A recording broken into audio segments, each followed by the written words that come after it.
इस लोकेशन से मात्र 1 घंटे का रास्ता हमारा रह जाता है बाइक से। ये रोड तो कभी हमने देखनी नहीं थी, लेकिन आज सौभाग्य प्राप्त हुआ इस रोड को देखने का भी। केदारनाथ रास्ते का काफ़ी अच्छा सुधारीकरण जरूर हुआ है, लेकिन कुछ कुछ स्पॉट अभी।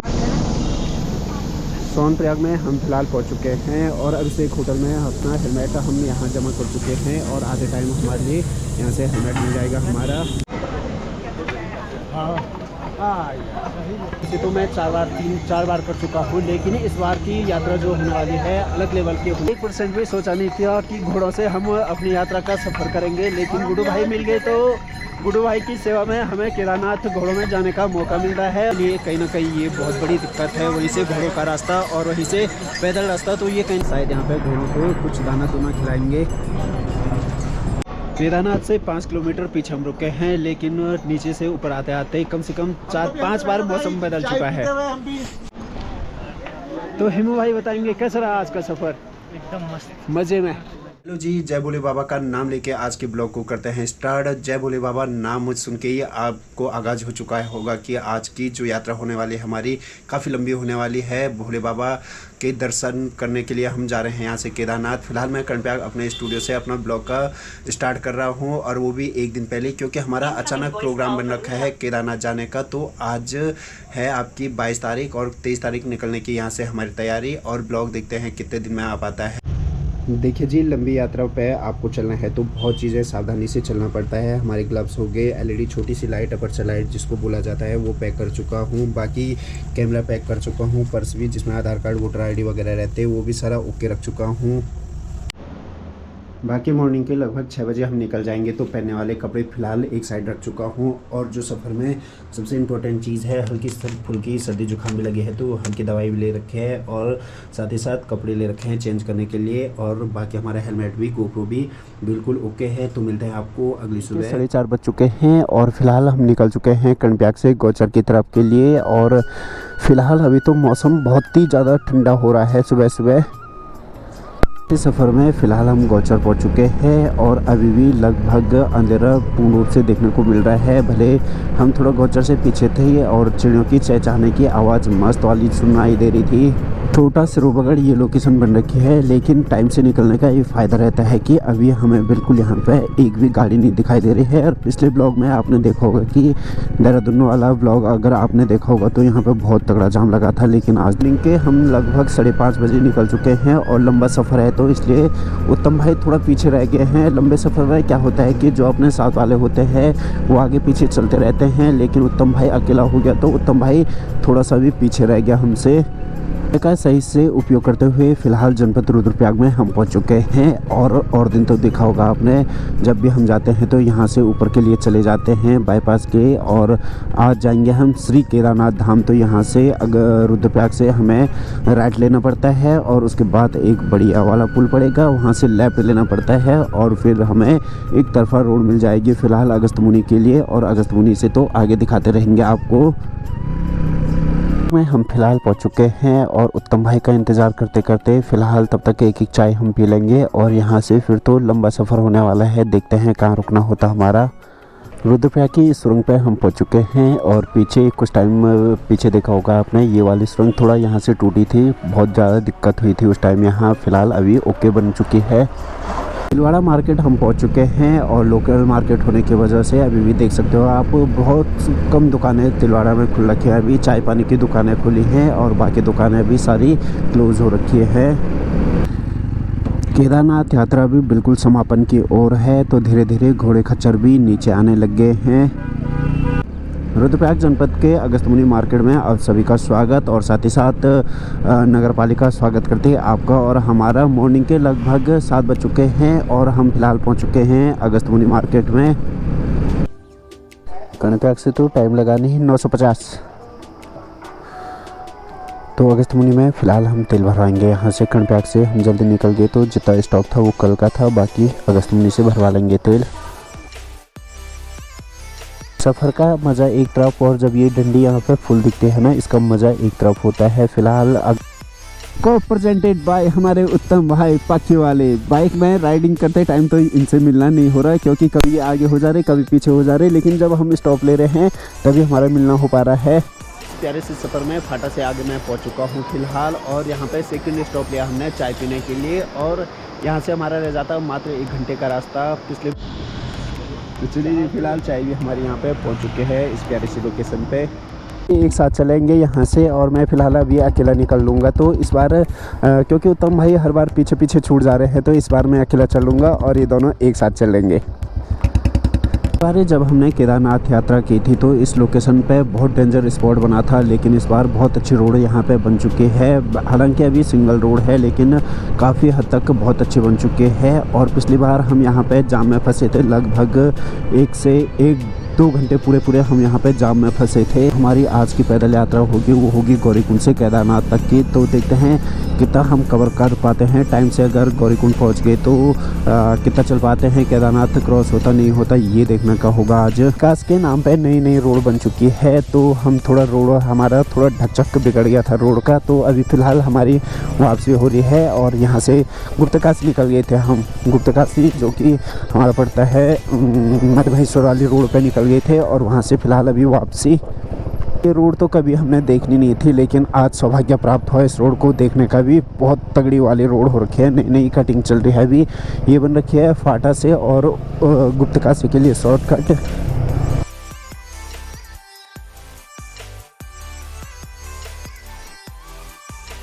काशी से आगे निकल चुके हैं हम, और धूप की जो पहली किरण मिली वो हमें गुप्तकाशी में मिल चुकी है। और अब थोड़ा गाड़ी चलाने के लिए भी रिलैक्स हो रहा है। वैसे तो पूरी व्यवस्थाएं हम लेके आ रखे हैं अपने साथ, लेकिन अब थोड़ा कंफर्टेबल सा जोन में हम पहुंच चुके हैं फ़िलहाल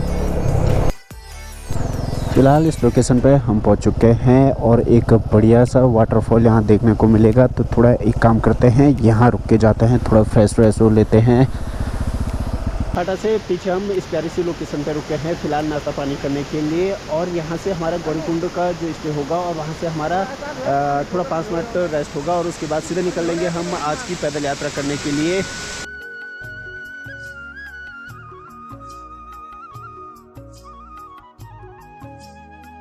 टाइम से निकलने का हमें ये फ़ायदा रहा कि ट्रैफिक बहुत ही ज़्यादा कम मिला, और फ़िलहाल हम फाटा पहुंचने वाले हैं तो ट्रैफिक मतलब ना के बराबर मिला। और साथ ही साथ यात्रा का जो सफ़र होने वाला है वो ऊपर जाके पता चलेगा कि यात्री लोग कितने ऊपर पहुंच चुके हैं अभी, और कितने नीचे से जाएंगे तब जाके पता चलेगा। मौसम की अगर बात की जाए तो जब कर्णप्रयाग से निकले थे तो उस टाइम तो लग रहा था कि बारिश कभी भी हो सकती है, लेकिन जैसे जैसे धीरे धीरे आगे बढ़ रहे हम केदारनाथ धाम की तरफ, तो अभी मौसम बढ़िया सा हो चुका है। धूप लगी है चटक वाली। ये वाली क्लिप सिर्फ नवीन भाई के लिए है। अगर नवीन भाई ब्लॉग देख रहा है तो याद करिएगा उस टाइम को जब हम KTM से केदारनाथ आए थे, और किन किन समस्याओं का सामना हमने करना पड़ा उस टाइम। अगर याद हो तो आपको ज़रूर जिक्र कीजिएगा, याद होगा ये वाली लोकेशन भी। और लास्ट में जब हम गदेरे में फंसे थे रात को, वो वाली लोकेशन भी आपको दिखाएंगे आगे।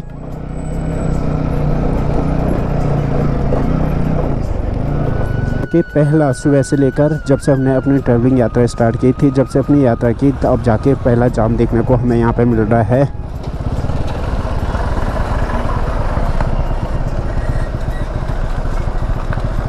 रास्ते का काफ़ी अच्छा सुधारीकरण ज़रूर हुआ है, लेकिन कुछ स्पॉट अभी भी जैसे के तैसे जैसे पहले थे ऐसे तगड़े और अभी भी डेंजर हो रखे हैं। नज़दीक हम पहुंच चुके हैं सीतापुर में, और यहाँ गाड़ियों की कतार देख के लग रहा है कि हाँ यात्रा ऊपर बहुत सारी जा रखी है, क्योंकि हम टाइम से निकल गए थे, ट्रैफिक कम मिला। तो यहाँ गाड़ियाँ देख के लग रहा है कि कुछ ज़्यादा ही यात्री हुए हैं, क्योंकि एंडिंग टाइम यात्रा का अभी चल रहा है। चलिए जी, फ़िलहाल अभिषेक होटल में हम पहुंच चुके हैं, और यहाँ ये होटल आपने अधिकांश प्रियंका योगिता तिवारी दी के ब्लॉग में देखा होगा। और यहाँ से उत्तम लोगों का थोड़ा इंतज़ार करते हैं हम लोग। सोनप्रयाग में हम फ़िलहाल पहुंच चुके हैं, और अभिषेक होटल में अपना हेलमेट हम यहाँ जमा कर चुके हैं, और आधे टाइम हमारे लिए यहाँ से हेलमेट मिल जाएगा हमारा। सोनप्रयाग मार्केट में आते ही सबसे पहले यहाँ पे चेकिंग होती है, लोकल है कि बाहर का है, लेकिन हम लोकल हैं तो हमें यहाँ पे रजिस्ट्रेशन करना नहीं पड़ा। केदारनाथ धाम में आप सभी श्रद्धालुओं का स्वागत। सोनप्रयाग मार्केट से 300 मीटर आगे जाके हमें शटल सेवा मिलेगी, और यहाँ से हम निकलेंगे शटल सेवा में गौरीकुंड। आओ जी, शटल सेवा जाएगी सोनप्रयाग से और गौरीकुंड के लिए। शटल सेवा का आनंद लेते लेते फ़िलहाल गौरीकुंड से पीछे हम पहुंच चुके हैं। तो यहाँ बहुत तगड़ा वाला जाम लगता है, इसलिए हम थोड़ा पीछे रुक गए। कुछ समय पहले बादल फटने से कुछ इस प्रकार की तबाही हो रखी थी। तो तब ये वाला रास्ता खुल रखा था, ऊपर वाला था। और अभी फ़िलहाल ये वाला रास्ता खुल चुका है, नीचे वाला मेन रास्ता।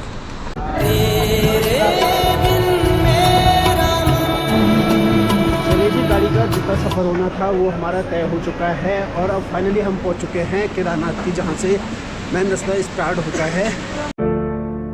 तेरे चरणों से लिपट जाते हैं। केदारनाथ यात्रा का सबसे बड़ा प्लस पॉइंट ये है इस बार की घोड़े खच्चर नीचे से अलाउड नहीं है, तो यहाँ ऊपर आके मिलेंगे यहाँ घोड़े खच्चर। केदारनाथ यात्रा वैसे तो मैं 4 बार कर चुका हूँ, लेकिन इस बार की यात्रा जो होने वाली है अलग लेवल की होने वाली है, जिसको बोल सकते हैं सच्चे मन और विश्वास से और साथ ही साथ श्रद्धा से।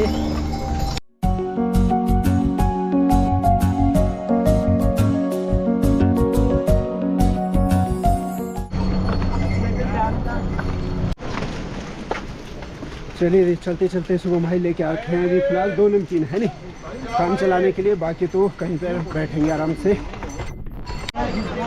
उत्तम भाई का भी फिलहाल कोई अता पता नहीं, दूर दूर तक देखे हम, इस लंबी लंबी कतार लगी है यहाँ से, लेकिन उत्तम भाई कहीं दिख नहीं रहा। अगर आगे निकल गया होगा तो थोड़ा ही आगे होगा, और पीछे होगा तो बहुत ज़्यादा पीछे रह गया अभी उत्तम। और यात्रा का जिसे असली मज़ा बोलते हैं वो आ रहा है आज, क्योंकि मतलब पूरे श्रद्धा शक्ति भाव से ये वाली यात्रा हो रही है आज की।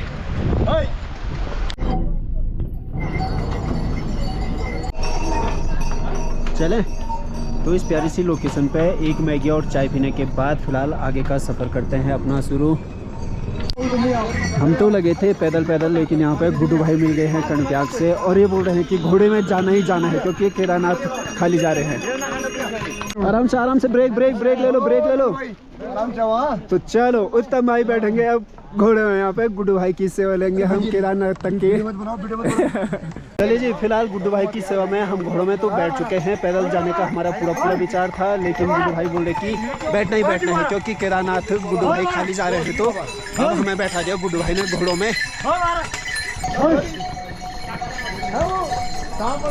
हाल 1% भी सोचा नहीं था कि घोड़ों से हम अपनी यात्रा का सफ़र करेंगे, लेकिन गुड्डू भाई मिल गए, तो गुड्डू भाई की सेवा में हमें केदारनाथ घोड़ों में जाने का मौका मिल रहा है, और बाकी उत्तम भाई पीछे से मज़े ले रहे हैं। बरसात के टाइम रास्तों का हाल बहुत ही ज़्यादा बेकार हो रखा था, लेकिन धीरे धीरे लगातार कार्य प्रगति पे है।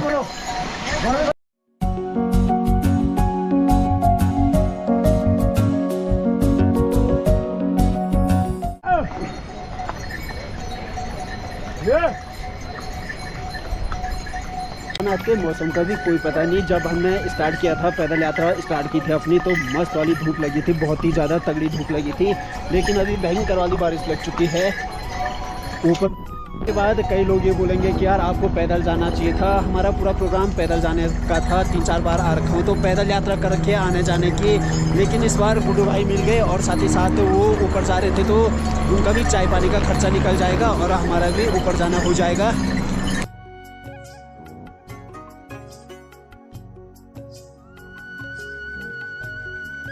एक बहुत बड़ी समस्या है, जो घोड़ों में चल रहे हैं उनके तो मज़े हैं, घोड़ों में सुंदर बैठ के जा रहे हैं, लेकिन पैदल यात्रियों के लिए और ख़ासकर जब बरसात का टाइम होता है पूरा कीचड़ कर देते हैं घोड़े खच्चर।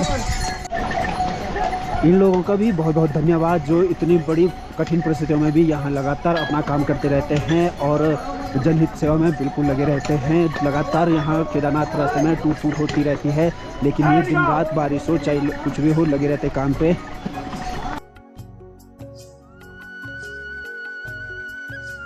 गाड़ी की यात्रा घोड़ों में बैठ के हो रही है, लेकिन पैदल यात्रियों के लिए कहीं ना कहीं ये बहुत बड़ी दिक्कत है। वहीं से घोड़ों का रास्ता और वहीं से पैदल रास्ता, तो ये कहीं ना कहीं बहुत बड़ी दिक्कत है पैदल यात्रियों के लिए।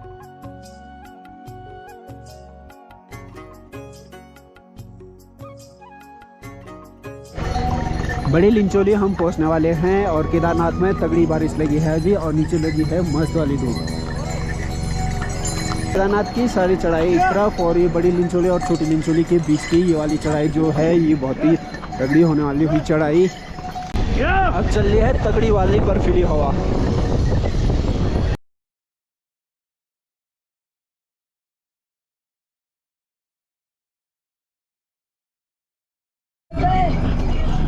घोड़ा पड़ाव से 3-4 किलोमीटर अभी हम पीछे रुके हैं यहाँ पे, और ये शायद यहाँ पे घोड़ों को कुछ दाना दूना खिलाएंगे।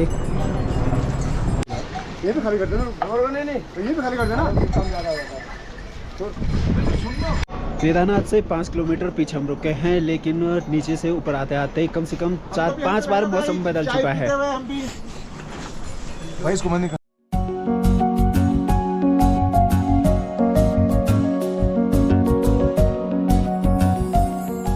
गुडू भाई ने हमें सेवा दी वहाँ से। ओके गुडू भाई, ओके गुडू भाई सर मारे। बहुत बहुत धन्यवाद गुडू भाई का, और साथ ही साथ इन प्यारे से घोड़ों का बहुत बहुत धन्यवाद।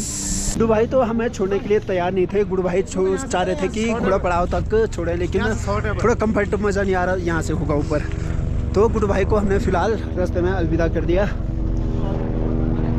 कि लगभग जो मेन चढ़ाई है वो हम पूरी क्रॉस कर चुके हैं, और अब जितना भी रह गया 3-4 किलोमीटर आने वाला रास्ता वो बिल्कुल ऐसे मिलेगा हमें, चढ़ाई वाला नहीं मिलेगा अब ज़्यादा।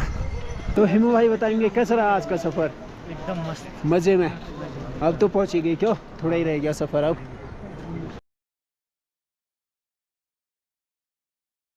केदारनाथ यात्रा का सफ़र का एक अलग ही मज़ा है। कभी धूप हो रही है, कभी छाँव हो रही है, कभी चढ़ाई लग रही है, कभी सीधा रास्ता लग रहा है, और सबसे बड़ी बात कि हमें घोड़ा खच्चरों का बीच में मिल गया तो ये हमारे लिए बहुत बढ़िया हो गया।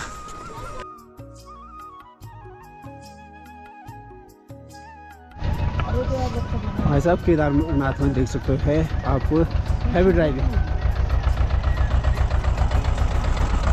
चढ़ाई के नाम पे लास्ट ये चढ़ाई रह जाती है हमारे पास, जो कि घोड़ा पड़ाव तक लगेगी, और घोड़ा पड़ाव से तो बिल्कुल रास्ता क्लियर हो जाएगा हमारा। तो फाइनली घोड़ा पड़ाव हम पहुंच चुके हैं, और घोड़ा की यात्रा यहीं तक होती है, और यहाँ से सीधा सीधा रास्ता है केदारनाथ के लिए। चलिए जी, फाइनली हम घोड़ा पड़ाव से थोड़ा आगे पहुंच चुके हैं, और एक लास्ट चाय पियेंगे यहाँ, क्योंकि भाई थे यहाँ तो पता नहीं कहाँ जा रखे हैं। भाई भी अपने प्रॉपर आदबद्री साइड से हैं, ये वाले भाई मिले आदबद्री से। Hello guys.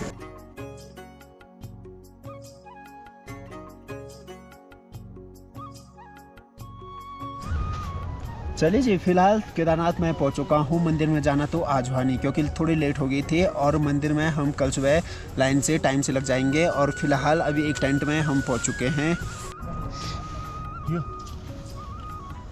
तो चलिए जी, फिलहाल खाना पीना भी हमारा हो चुका है लगभग।